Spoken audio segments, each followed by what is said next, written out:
In today's video, I'm going to teach you how to connect WhatsApp to Meta Business Suite.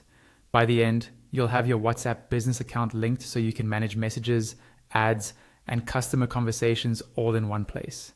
Let's start from inside Meta Business Suite on your computer. Make sure you're logged into the correct Facebook profile that manages your business assets and that you have the right permissions to edit settings for the business. Once you're signed in, you should land on the main dashboard, which shows things like your page performance, messages, and notifications. From this dashboard, look towards the bottom left-hand corner of the screen for the settings option. It's usually represented by a gear icon. Go ahead and click on Settings. This will open a new area where you can control all the behind-the-scenes details of your business, such as pages, ad accounts, and of course, WhatsApp. On the left-hand side, you'll see a vertical menu with different sections. Find the section called Accounts. Under Accounts, look for WhatsApp accounts and click on it.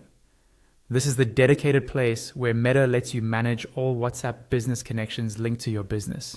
Once you're in the WhatsApp accounts section, you'll see a list of any WhatsApp accounts that are already connected, or an empty list if you're setting this up for the first time. To add a new one, look for the Add button, usually towards the top right or near the list. Click on Add. This tells Meta that you want to bring a new WhatsApp business account into your business suite. A window or panel will pop up asking what you want to do. Here, choose the option to link a WhatsApp business account. If you already have a WhatsApp business number set up on your phone, this is where you'll connect it.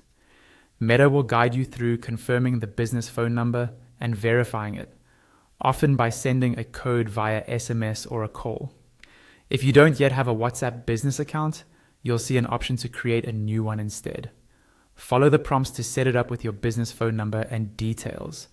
Then complete the verification process.